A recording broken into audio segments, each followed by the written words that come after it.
What's the difference between desires and longing? It's actually a really crucial difference because desires often I find get a bad rap. Like people think that desires lead to greed or graspiness or like never being satisfied. And I want to extricate desires from that myth system because really, truly, that's longing. And longing is a totally different energy system and pattern within our body that can lead to those things, but it's not a desire because desires link us to expansion. Desires are actually what move us forward in life and allow us to continue to reach our fullness, to truly have the experiences that our soul wants us to have so that we can grow and know ourselves in more than we can see ourselves, more than our mind can know ourselves. That is a desire.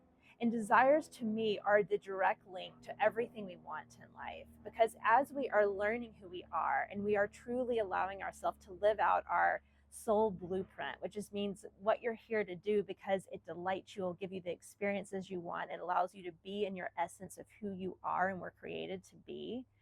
Those desires are like our little nuggets that as we follow the nuggets, right, it is those nudges that allow us to keep reaching for the next thing, that allow us to expand. Otherwise we would stay the same, or we'd go back and we'd recreate things that we've done before. So desires are crucial, crucial, crucial.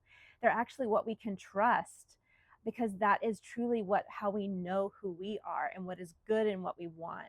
If otherwise we're following externalized conditioning of what we should want. You should go for this, or this doing this means that you should do that. And that again oftentimes eclipses our inner power and our inner guidance system. And truly desires are our guidance system because it connects us to who we are. So desires to me are a spiritual path of following ourselves and knowing ourselves and truly becoming who we are to be. And that is our expansion and evolution. That is our desires. And they are so internal to us. They are so instinctual.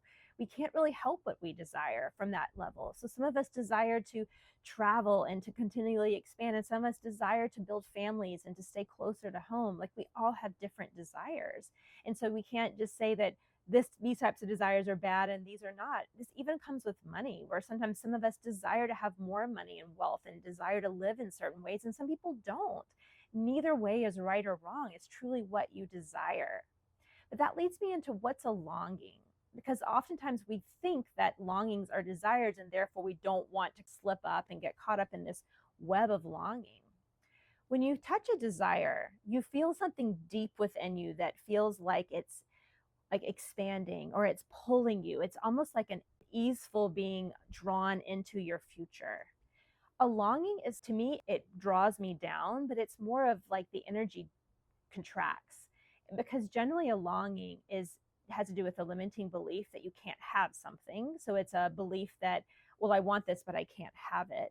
So you're separate from your soul and the part of you that knows that if you want something and it's part of you already, there is no separation. So a longing is based on limiting belief, which generally is based on fears of not being enough, not having enough. And so these two things in itself are very contractive energies. Longings usually are something that in which a void wants to be filled. So I want more money in this case because I don't feel like I have enough right now, because I don't feel like the universe, life is generous to me, in which I don't think I can have, if I get this money, then I'll feel good about myself. So that graspiness, that I need this, the neediness, the feeling that there's something against us or something pulling us or separating us from what we want, that's a longing. Because anything in which we're trying to fill a void means that we are separate from the part of us that knows there is no void, because we are part of all that is. We are part of creative energy, the creator. We are all of that. And any time that we're distant from that, we are separated. And so therefore we will have longings for things to fill a void because we feel separate, we feel empty.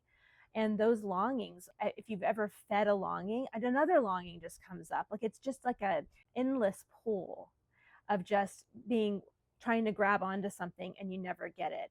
We can have that with safety and security, where we want relationships, or we want status, or we want a job, and we want that to make us feel safe. And again, that's coming from a place of not realizing we were always safe. So these longings come from again, a more separate place. They want to fill a void. And generally, we feel the need to do it ourselves. Like, I got to do it myself. I got to go get it. Or someone's keeping me from it. And so there's generally a very divisive, competition based, survival based mechanism in which we employ to get what it is what we want. And the thing is, we never get it. So if you've ever just, again, went on that longings trace, you never get there. It just seems like whenever you get there, there's somewhere else. So it's the dangling carrot that you never catch, like those horse races, right, where they would have the carrot in front, or maybe it was something else, I don't know. But you get the analogy. That's a longing. And sure, we experience those in times in which we're feeling loss or separation or maybe depression.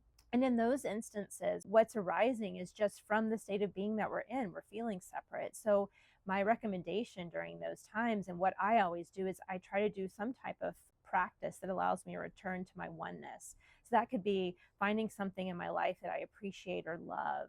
So returning to that state of love, doing something like being in nature, being in a place in which I see the abundance of life, finding love through a loved one, a hug. I love essential oils for working with and flower essences. I do spiritual practice. So you might have your own practices to return to that place of feeling connected to all that is, for feeling something of your heart. Now, separate from that. And when you feed a desire, you generally feel joy. You feel elation. You feel a sense of, yes, that felt right for me. So it's not the same graspiness. It's actually a feeling of deep gratitude, usually, and satisfaction. And yes, you might want something to expand because we're always expanding. So we have to separate the wanting more, the graspy side that's like, I want more because when I have it, then I'll be enough, or I'll have enough, or I'll be safe, from the I'm always expanding because once I get to this place and I see there's even more, and then I continue going. But the difference in the path is one is based on lack and one is based on the abundance within. One is based on realizing that we'll never get there because there's nowhere to get. It's just continuing to unfold the moreness, the abundance of life. And so those are really the difference. They feel differently emotionally. Usually when we touch a desire, sometimes we'll feel a little bit of fear because it's causing us to expand. But if we get underneath that fear, there's usually an excitement, a giddiness, a curiosity. When we get behind a longing, it's always a feeling of lack. It's usually a feeling of fear or not enoughness, depression, sadness. And they're generally lower frequency emotions. Then when we fulfill, like the energy around it, when we have a desire, as it expands us, it causes us to take change or maybe to take risk. When we feel a longing, we just want to grasp and hold or steal from someone or push against, usually. So that's not generally the energy doesn't feel quite the same. And then when we get to the end of a longing, we don't feel any sense of satisfaction. In fact, a lot of times I felt disappointment when I was feeding my longings. I'd be like, this was supposed to fix it, and it didn't. The end of a desire, we feel gratitude. And longing and desires are not the same, and desires are not bad. They're nothing to be deemed as not spiritual, not reasonable, not whatever. Like, your desires are part of you. And if you desire something from that deep place, it's because it is you. And it's such an exciting journey when you start to recognize your desires as spiritual nudges to allow your spirit, your soul, to really know itself in its fullness. And if you've mistaken longings for that, then I highly recommend starting to find practices that connect you to your source of oneness, to being part of this collective energy of nature and other people and community and love. And so to me, any heart-based practice which connects you to things like kindness, love, appreciation, gratitude are ones in which we remember who we are, which then gives us access to those desires. Thanks for listening, friends. I hope this was helpful. Please reach out with questions, comments, like this video. Please subscribe, and let me know other ideas or questions you have so I can continue to form videos that allow you to live your best life right now.